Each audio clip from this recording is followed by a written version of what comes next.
I would gladly exchange my husband for that tall guy, my wife Samantha said, pointing at a young man by the pool.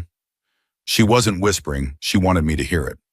I pretended not to notice, sipping my whiskey as the ice clinked against the glass. The rooftop lounge of Chicago's Skyline Hotel buzzed with conversation, but somehow her words cut through it all like a knife. Our 10th wedding anniversary celebration? What a joke. My name is Alex Stewart, and until that moment, I thought I knew my wife. Maybe I was just blind. Or stupid. Probably both. Oh, come on, Alex, lighten up. It was just a joke, Sam said, nudging my shoulder when she saw my expression. But it wasn't just a joke.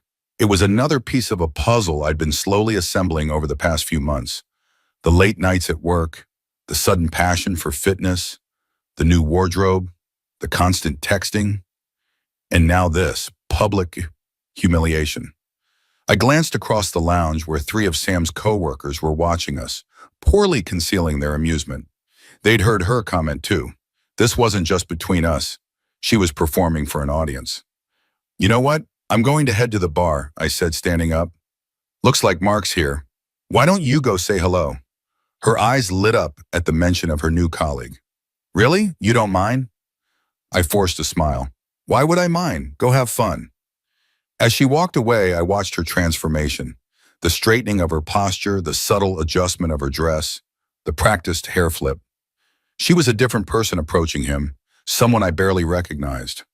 Mark Wilson, the company's new marketing director. Tall, confident, 10 years younger than me. I'd met him twice at company functions, and both times I caught Sam looking at him with an intensity she hadn't directed at me in years. I moved to the bar and ordered another drink, watching their interaction from a distance. Their body language told me everything I needed to know. The way she touched his arm when she laughed, the way he leaned in close to speak into her ear, the way they created their own bubble in the crowded room. Rough night? The bartender slid my drink across the counter. You could say that, I replied, not taking my eyes off them. Anniversary, right? I overheard when you checked in earlier.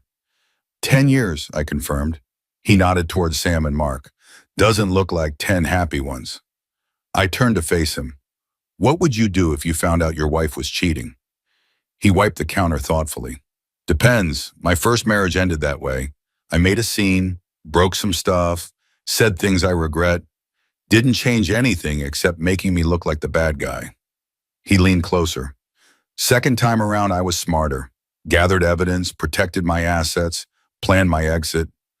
Less satisfying in the moment, but much better in the long run. I nodded, considering his words. Thanks for the advice.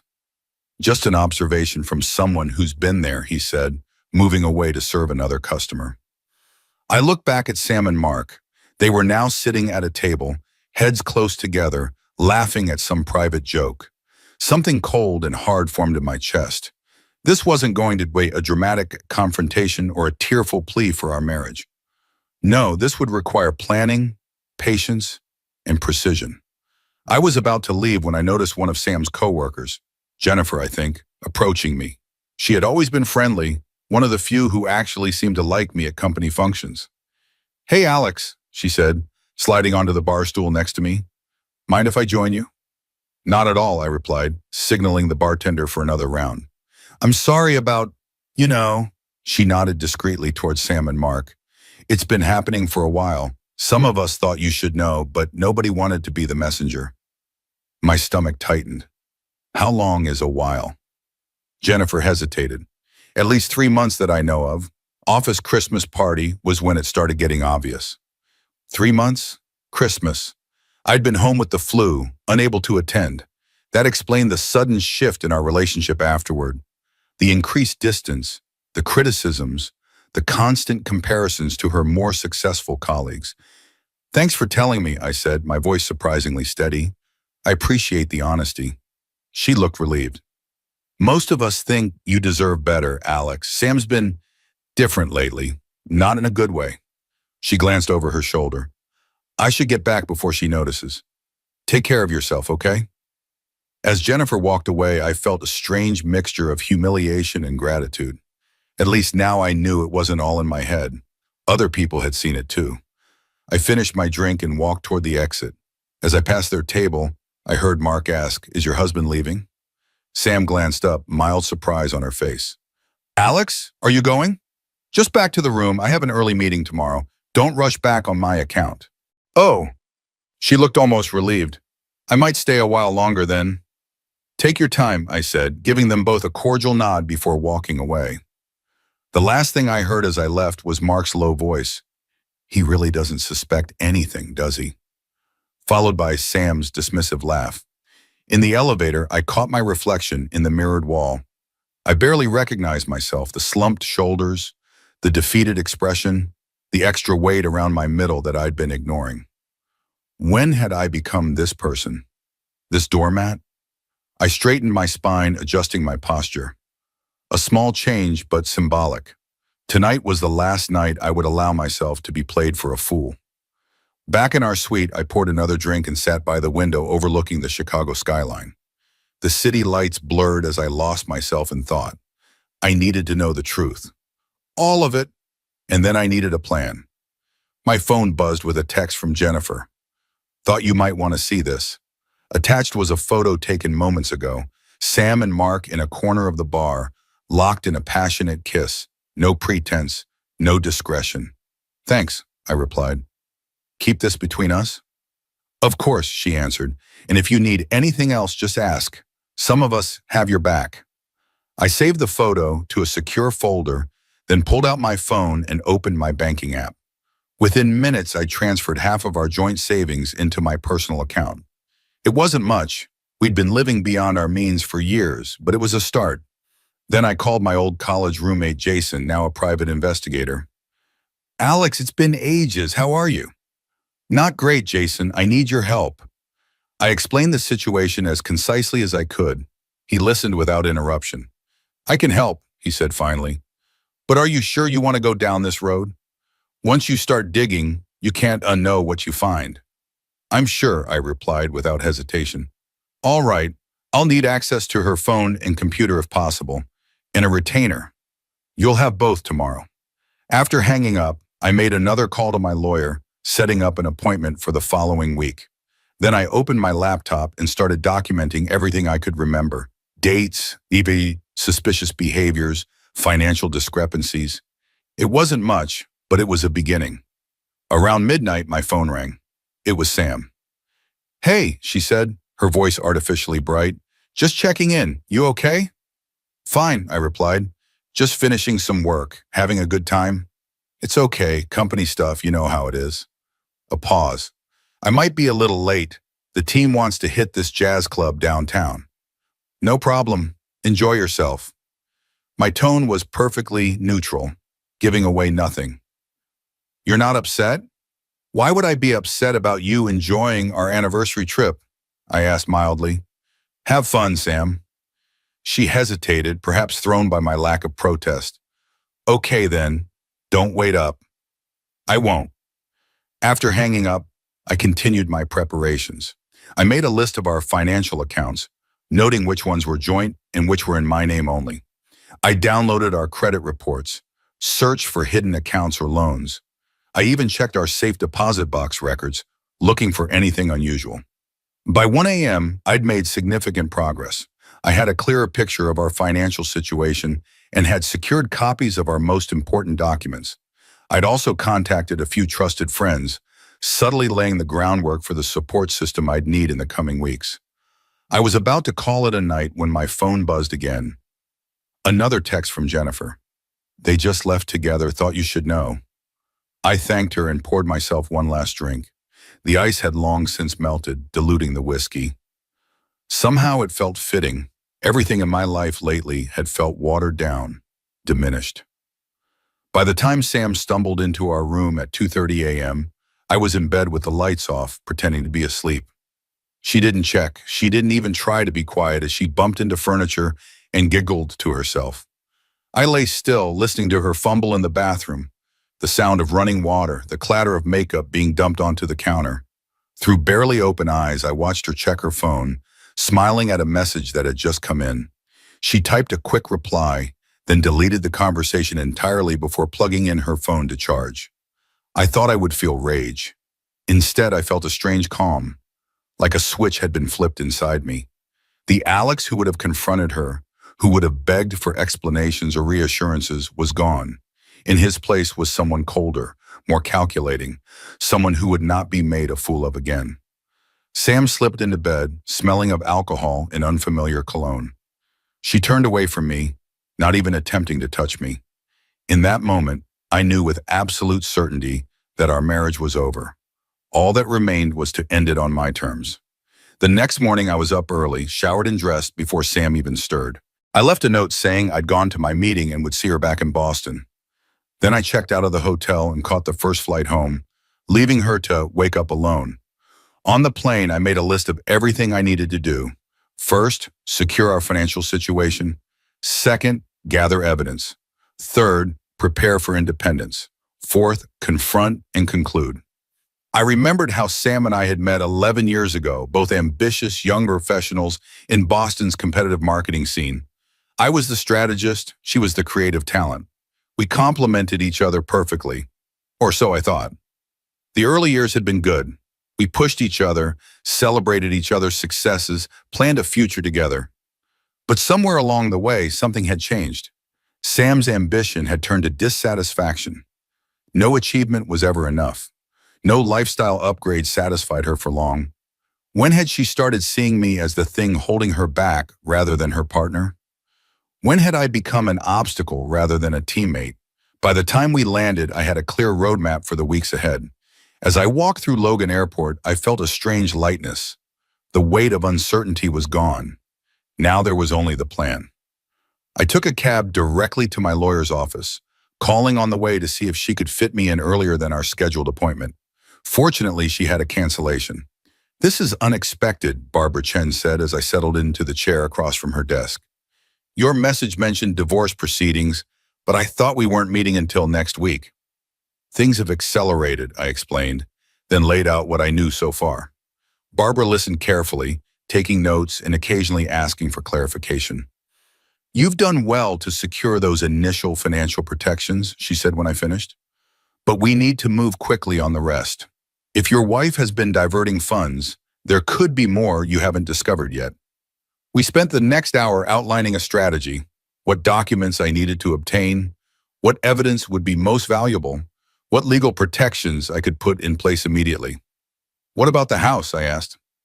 "Our brownstone in Back Bay was our most valuable asset, purchased primarily with money from my inheritance. We'll file a petition to establish it as separate property based on the inheritance funding," Barbara said. "But start documenting everything now. Original purchase, renovations, mortgage payments. The more evidence we have that this was your family money, the better." By the time I left Barbara's office, I had a detailed action plan and a renewed sense of purpose.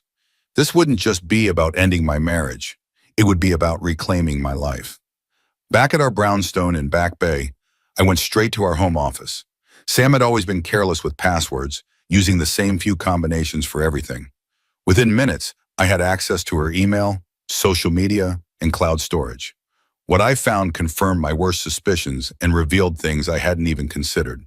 There were hundreds of messages between her and Mark, dating back 6 months, not 3 as Jennifer had thought. Photos, videos, plans for their Chicago rendezvous. But there was more. Financial records showing withdrawals from our joint account that I couldn't account for. A secret credit card I knew nothing about with charges for hotels, restaurants, and lingerie I'd never seen. The deeper I dug, the worse it got. Sam had been systematically siphoning money from our accounts for over a year, building a nest egg I knew nothing about. She'd even taken out a home equity line of credit against our house, my house, without my knowledge, using forged signatures on the paperwork. But perhaps most disturbing were the messages between Sam and her friends about me. The mockery, the contempt, the detailed plans for how she would upgrade once she'd extracted maximum financial benefit from our divorce. "Alex is such a pushover," she'd written to her friend Diane. "He won't even fight for himself, let alone fight me in court. I almost feel bad for how easy this is going to be." I documented everything methodically, saving copies to an encrypted drive. Then I went through our home, taking photos of all our valuable possessions and gathering important documents. Marriage certificate, property deeds, investment portfolios.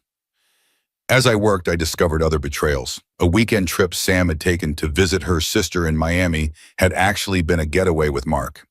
The expensive watch I'd received for Christmas, supposedly purchased with her bonus, had been charged to our joint credit card. Even our anniversary trip to Chicago had been partially funded by the company under false pretenses.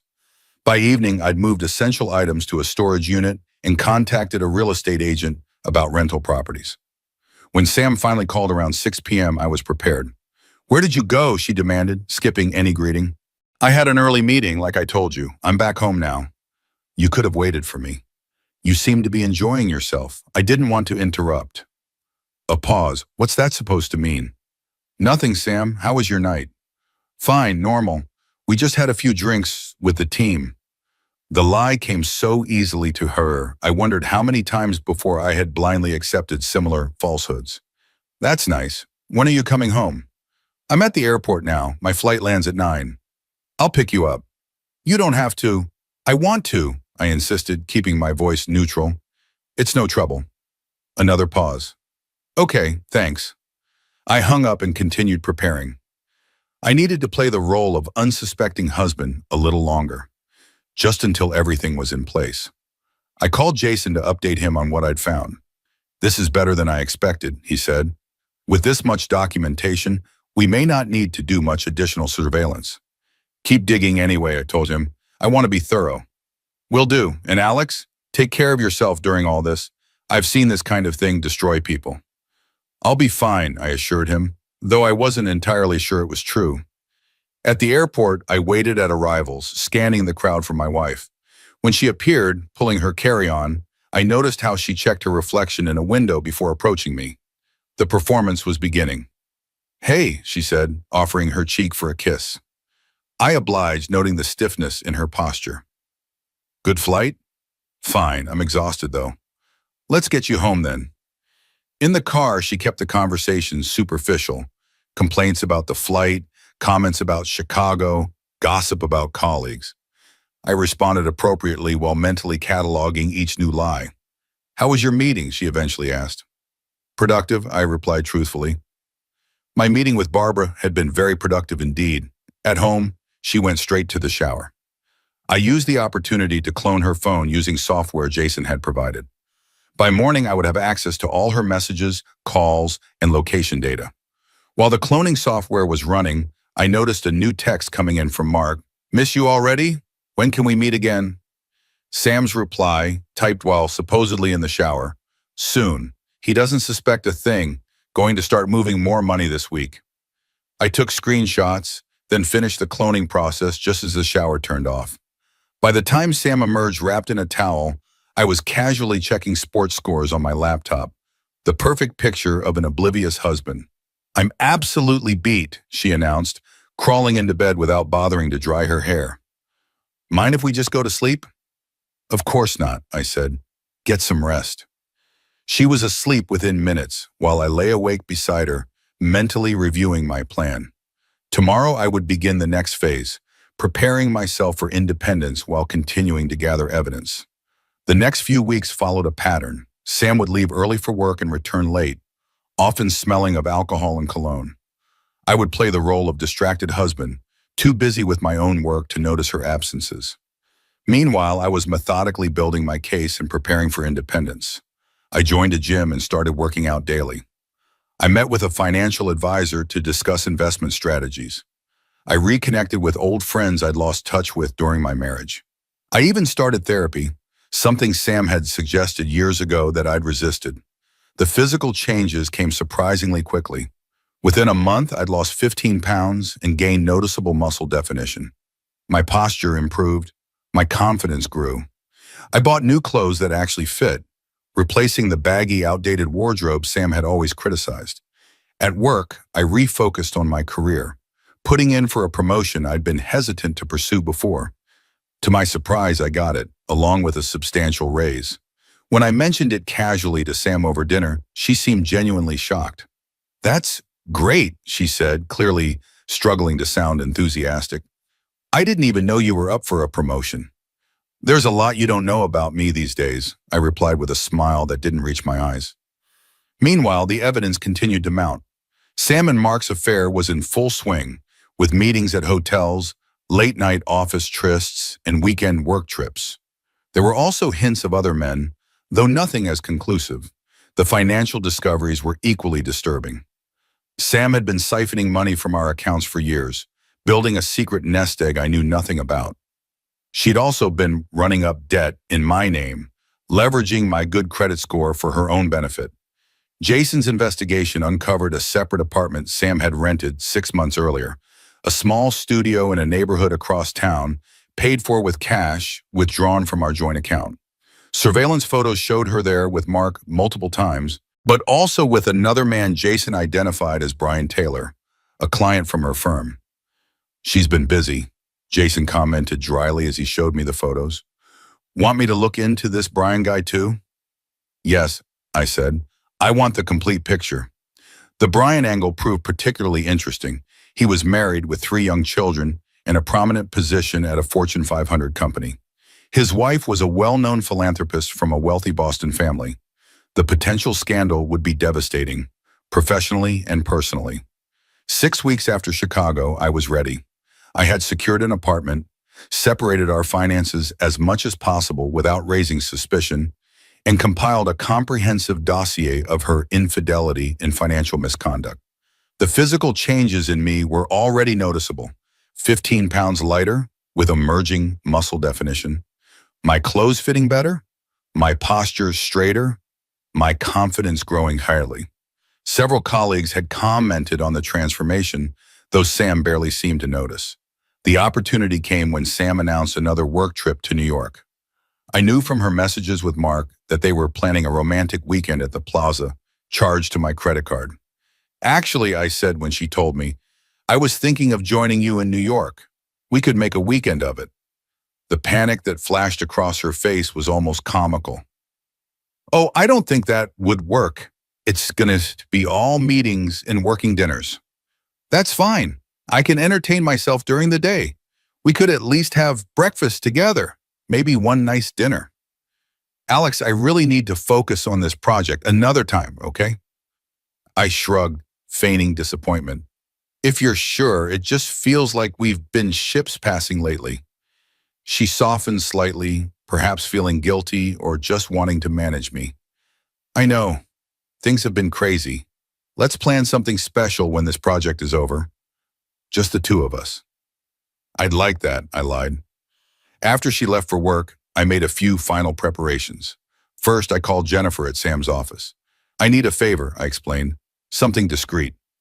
"Name it," she said without hesitation. "I need copies of Sam's expense reports for the last 6 months, and any documentation about this weekend's business trip to New York." "Give me an hour," she promised. True to her word, Jennifer sent over the files before lunch. They confirmed what I already knew. Sam had been falsifying expense reports, charging personal items, and rendezvous with Mark to the company account. The New York trip was particularly egregious, with a fake client meeting listed as the purpose and a budget approved for a standard business hotel, not the plaza. Next, I contacted Brian Taylor's wife, requesting a confidential meeting. We met at a quiet cafe across town. "I apologize for the mysterious invitation," I said as she sat down across from me. "But I have information I think you should be aware of." Elizabeth Taylor was a poised, elegant woman in her early 40s. "This sounds serious," she said, studying me carefully. "It is. It concerns your husband and my wife." I showed her selected photos and messages, enough to make the situation clear without being unnecessarily graphic or humiliating. She examined them in silence, her expression unchanging. When she finally looked up, her eyes were cold with controlled fury. "How long have you known?" "About Brian specifically? Just a few weeks. About my wife's activities in general? Longer." "What do you want from me?" she asked directly. "Nothing but awareness," I replied honestly. "What you do with this information is entirely your decision. I just thought you deserved to know." She nodded slowly. "I appreciate that. May I keep these?" "Of course." As we prepared to leave, she asked, "What are you planning to do about your wife?" "I'm handling it," I said simply. "Good. They deserve what's coming." She gathered her belongings with meticulous precision. Well, Mr. Stewart, I suspect both our spouses are about to experience some significant life changes. Good luck with yours. And to you, I replied, recognizing a formidable woman when I saw one. The weekend of Sam's trip arrived. I tracked her phone as she and Mark checked into the plaza under his name, but using my credit card, I had already alerted the hotel to the potential fraud, ensuring they would request ID matching the card at check-in. The resulting confusion would be just the beginning. While they were settling in, I sat back and watched events unfold. I hadn't needed to take further action. Others were already setting consequences in motion. The call came Saturday morning. Sam, her voice tight with controlled fury. Did you cancel our credit cards? Good morning to you too, I replied calmly. And no, I didn't cancel anything. What's happened? The hotel just called. They said there's a problem with the card I used to book the room, and my cards aren't working either. That's strange. Mine are working fine. I used one an hour ago for coffee. Well, something's wrong and I need you to fix it. I'm happy to call the bank, but they're probably closed until Monday. Where are you staying? Maybe I can wire you some cash. A pause. I'm at the plaza. The plaza? I thought the company put you up at the Marriott for these trips. Another longer pause. There was a change of plans. I see. Well, how much do you need to get through the weekend? The room is $700 a night plus incidentals. I whistled. That's quite a budget for a business trip. Is the company reimbursing all that? Alex, can you help me or not? Her patience was wearing thin. Of course. Let me see what I can do. I'll call you back. I hung up and waited, smiling to myself. Phase 1 was complete. Sam was now thoroughly distracted by the immediate financial crisis. Phase 2 would begin shortly. As expected, my phone rang 20 minutes later. This time it was a number I didn't recognize. Is this Alex Stewart? A man's voice, tense and formal. Speaking. This is Richard Davis, VP of Human Resources at Meridian Marketing. Sam's company. We need to discuss an urgent matter regarding your wife, Samantha Stewart.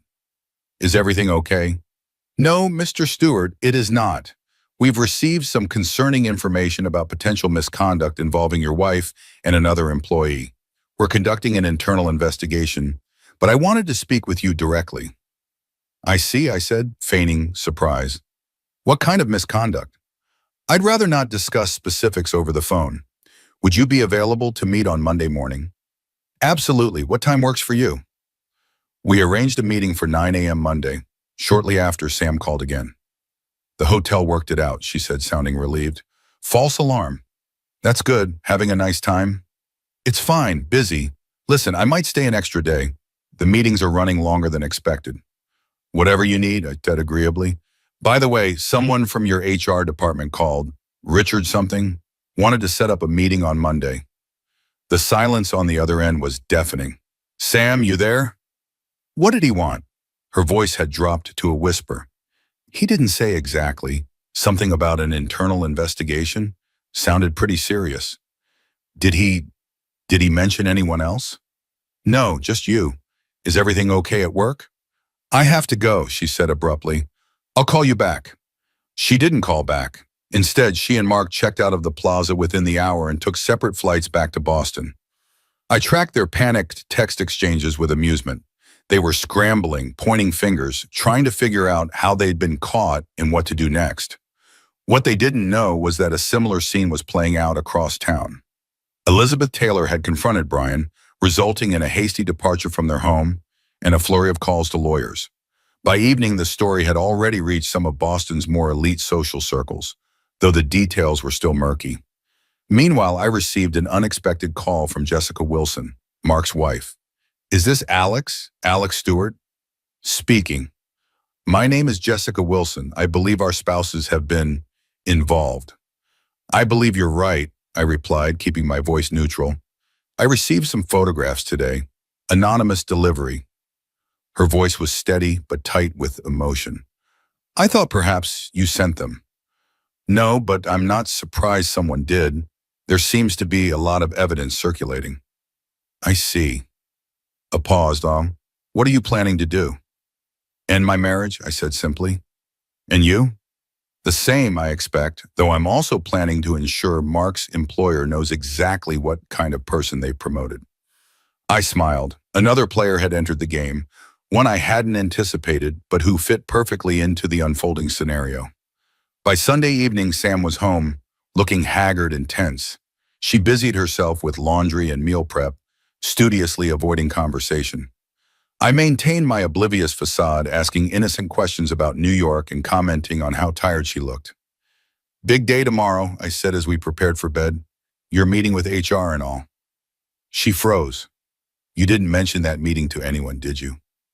"No, should I have?" No, it's a sensitive company matter. Confidential." "Ah, I understand. Well, I'm sure it'll be fine. You're their star performer, after all." She didn't reply, just turned away and pretended to sleep. I lay awake beside her, counting down the hours. Monday morning arrived. Sam was up and out early, presumably to coordinate with Mark before the HR meeting. I waited until she'd left, then made my way to Meridian Marketing's downtown offices. The receptionist directed me to a conference room where Richard Davis was waiting, along with a woman I recognized as the company's legal counsel. "Mr. Stewart, thank you for coming," Richard said, shaking my hand.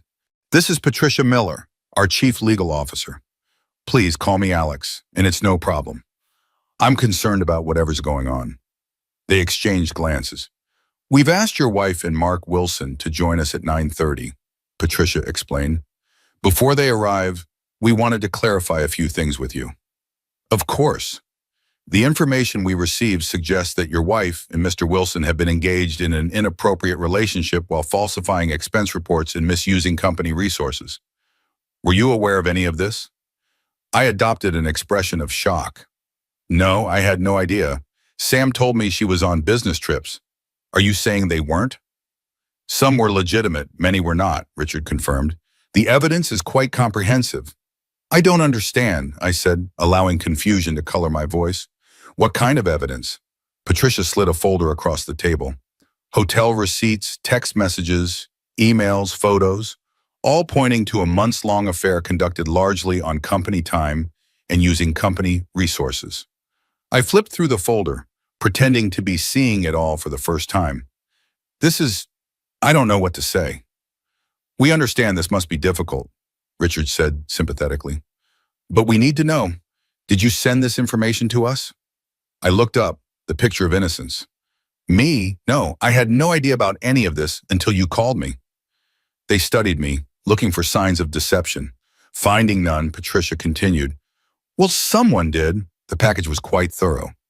"I can imagine this is a serious matter for the company," I offered. "Very serious," Richard confirmed. "Meridian has strict policies about workplace relationships, especially between managers and their direct reports. The financial misconduct alone would be grounds for termination." A knock at the door interrupted us. Richard checked his watch. "That will be your wife and Mr. Wilson. Are you comfortable staying for this meeting? You're under no obligation." "I think I should," I said firmly. "I need to hear what they have to say." Richard nodded and called for them to enter. Sam walked in first, freezing when she saw me. Mark followed, looking equally shocked. "What is he doing here?" Sam demanded, pointing at me. "I invited him," Richard said calmly. "Please, both of you, sit down." They reluctantly took seats across from me. Sam was vibrating with tension, while Mark looked like he might be sick. "Miss Stewart, Mr. Wilson, we've asked you here today to discuss some very serious allegations of misconduct," Patricia began. "What allegations?" Sam asked. Her voice steady despite her obvious distress. In answer, Patricia pushed copies of the folder toward them. "We have evidence that the two of you have been engaged in an undisclosed relationship while falsifying company records and misappropriating funds." Sam glanced at the folder but didn't open it. "That's ridiculous. Who made these accusations?" "The source is anonymous," Richard said, "but the evidence speaks for itself." Mark finally spoke, his voice strained. "This is a misunderstanding. Samantha and I have been working closely on the West Ridge account. That's all." "At the Plaza Hotel?" I asked innocently. "This weekend?" Sam's head snapped toward me, her eyes narrowing. "You knew." "I suspected," I corrected. "I confirmed it when you called about the credit card. You canceled our cards deliberately." she accused. I didn't cancel anything. I just put a fraud alert on mine since I wasn't the one using it. Richard cleared his throat. If we could return to the matter at hand, these expenses, he tapped the folder, were submitted as business costs, dinners, hotel rooms, travel, all while you two were conducting a personal relationship that violates company policy. We can explain, Sam began, but Patricia cut her off. Ms. Stewart, Mr. Wilson, I need to inform you that your employment with Meridian Marketing is being terminated, effective immediately. The evidence of financial misconduct is irrefutable. You can't do this, Sam protested. I've been with this company for 8 years. I've brought in millions in accounts. And we appreciate your past contributions, Richard said firmly. But these actions leave us no choice. Security will escort you to collect your personal belongings. Your company devices and access cards must be surrendered now. Mark slumped in his chair, defeated. Sam, however, was just warming up. This is all you're doing, isn't it? She hissed at me. You set us up. I met her gaze calmly. I didn't make you have an affair, Sam. I didn't force you to charge your romantic getaways to the company card or lie about where you were going. Those were your choices. You had no right to interfere with my career. I didn't, I replied truthfully. But actions have consequences. You built this house of cards. I just happened to be present when it collapsed. Mr. Stewart, Patricia interjected, while we appreciate your cooperation, this is now an internal matter. Would you mind waiting outside while we conclude this meeting? Of course, I stood, buttoning my jacket. I'll be in the lobby. As I walked toward the door, Sam called after me. This isn't over, Alex. I turned back with a smile that didn't reach my eyes. Actually, Sam, it is. I'll see you at home. We have a lot to discuss. The next hour passed slowly as I waited in the lobby. Eventually, I saw Mark being escorted out by security, a box of personal items in his arms. His face was ashen, his confident demeanor completely shattered. He didn't look in my direction. 10 minutes later, Sam emerged, similarly accompanied. Unlike Mark, she marched straight toward me. You've destroyed my career, she said through clenched teeth. No, you did that all by yourself, I replied, standing. Shall we continue this conversation at home? I'm not going anywhere with you. That's your choice, but I think you'll want to hear what I have to say before you make any decisions. Something in my tone must have reached her because she nodded curtly. Fine, let's get this over with. We rode in silence back to our brownstone. Once inside, Sam immediately poured herself a large glass of wine, draining half of it in one gulp before refilling it. Go ahead, she said, gesturing expansively. Tell me how you orchestrated all this. Get it off your chest. I didn't orchestrate anything. I simply stopped looking the other way. I loosened my tie and sat down across from her. I know about the affair with Mark. I know about Brian Taylor. I know about the others before them. I know about the money you've been taking from our accounts and the credit card debt you've been hiding. Her face paled with each revelation, but she quickly recovered. You're being dramatic. Yes, Mark and I got carried away. It was stupid and reckless, but it wasn't serious. Brian was just a client I got too friendly with. As for the money, I've been putting it aside for us, for our future. Sam, please, don't insult my intelligence. I pulled out my phone, opened an app, and placed it on the table between us. This is a recording of you and Mark from 2 weeks ago, discussing your plans to leave me once his divorce was finalized. Her eyes widened as her own voice filled the room. Once you're free of Jessica and I've secured my share from Alex, we can finally be together properly. Another month, maybe 2. Mark's reply, are you sure you can get what you want in the divorce? He might not make it easy. Her laugh, cold and confident. Alex? He's clueless. Besides, I've been moving assets for months. By the time he realizes what's happening, it'll be too late. I stopped the recording. Sam's face had drained of all color. That's illegal, she whispered. You can't record people without their consent. In Massachusetts, only one party needs to consent to a recording. And since it was made in our home, where I have a reasonable expectation of privacy, it's perfectly admissible. Admissible? Are you planning to sue me? I'm planning to divorce you, I corrected. And yes, I'll be using this and other evidence to ensure an equitable division of assets, after accounting for what you've already taken, of course. She sank into a chair, the fight suddenly gone from her. How long have you known? Suspected? For months. Known for certain? Since Chicago, when you said you'd gladly exchange me for that tall guy by the pool. It wasn't just Mark you were talking about. It was the idea of any man who wasn't me. She didn't deny it. What happens now? Now I lay out your options. I pulled a folder from my briefcase, similar to the one at the HR meeting, but much thicker. Option 1. We fight this out in court. I have documentation of your affairs, your financial misconduct, even your plans to defraud me in divorce proceedings. It would get ugly, expensive, and public. And option 2, she asked quietly, we handle this privately through mediation. You return the money you've taken, we sell the house and split the proceeds fairly, and we both move on with our lives. No public accusations, no dragging each other through the mud. She studied me, perhaps seeing me clearly for the first time in years. You've changed. I've woken up, I corrected. The man you could manipulate and deceive is gone. She sipped her wine, considering. What about my job? Can you fix that? I laughed, genuinely amused. No, Sam, that bridge is well and truly burned. But I didn't send that package to HR, if that's what you're thinking. If you didn't, who did? My guess? Jessica Wilson or Elizabeth Taylor. I'm not the only one who's been gathering evidence. Sam blanched. Elizabeth knows about Brian? Oh yes, we had a very enlightening conversation last week. You went to her? Sam's voice rose an octave. Do you have any idea what her family can do? The connections they have in this town? I didn't go to her with malicious intent. I simply shared information I thought she deserved to know, much as someone shared information with Meridian about your professional misconduct. Sam stood abruptly, pacing the room. This is a nightmare. My career is over. My reputation. Actions have consequences, Sam. You made your choices. She whirled on me. Don't you dare lecture me. You were never enough, never ambitious enough, never exciting enough, never man enough. And yet here we are, I replied calmly. Me with options and a future. You with neither. She lunged forward suddenly, hand raised to strike me. I caught her wrist easily, holding it firmly but not painfully. Don't, I said quietly. That won't help your situation. For a moment we stayed frozen in that tableau. Her arm raised, my hand restraining it, our eyes locked in silent battle.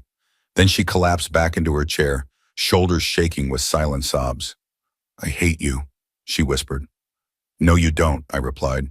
You hate that I'm not who you thought I was. You hate that I wasn't the pushover you counted on. Most of all, you hate that you miscalculated so badly. I stood up. You have until tomorrow to decide which option you prefer. I'll be staying at a hotel tonight.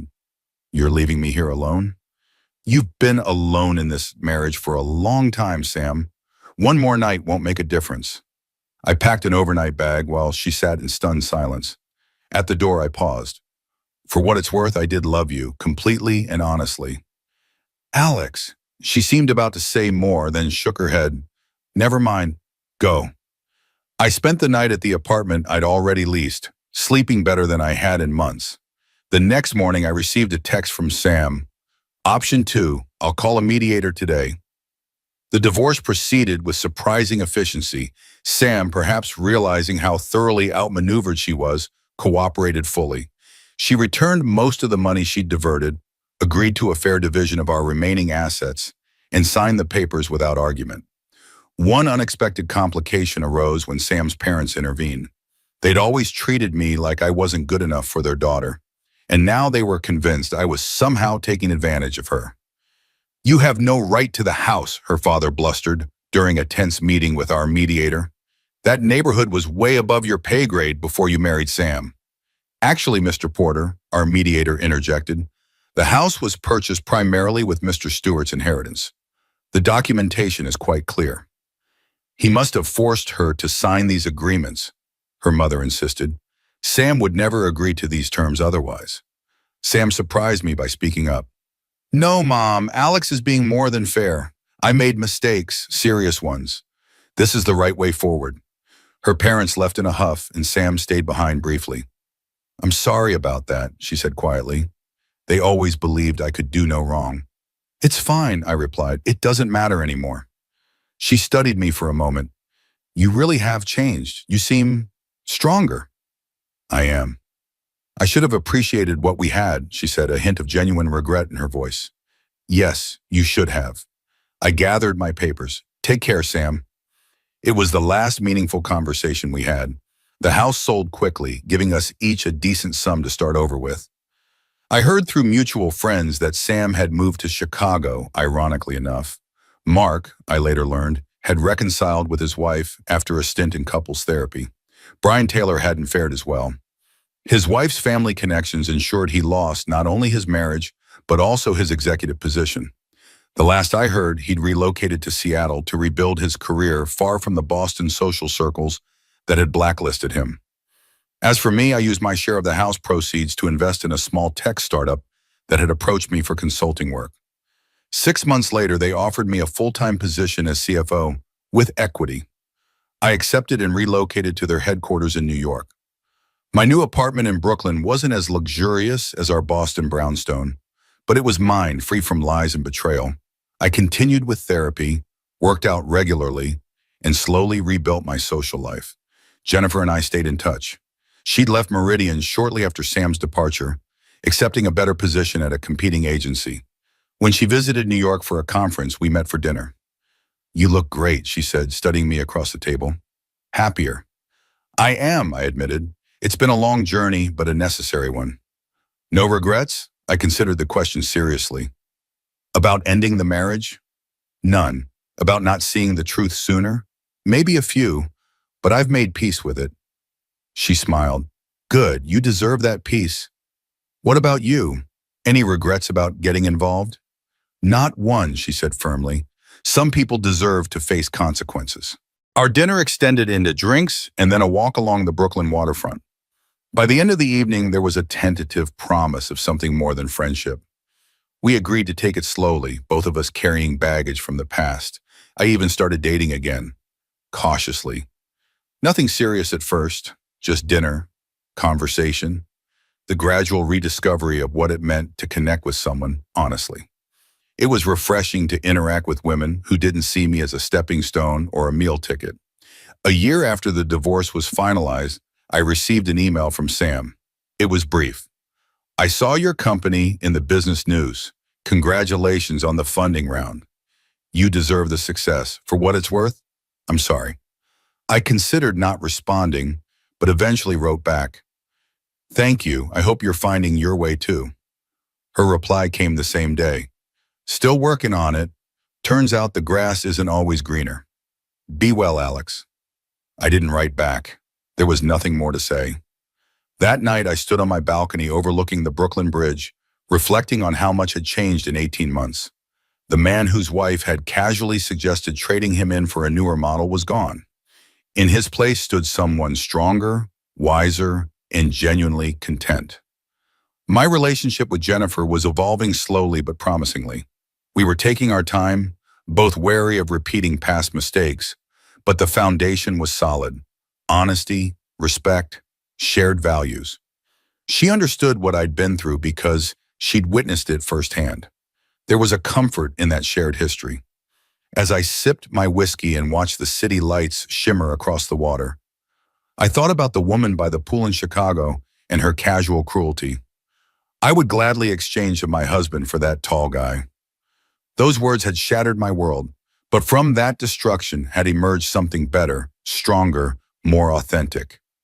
I raised my glass in a silent toast, not to Sam's downfall or my own success, but to the unexpected journey that had led me here, to the power of hitting rock bottom and discovering that it's actually solid ground on which to rebuild. Some might call it an epic revenge. I prefer to think of it as an epic reclamation.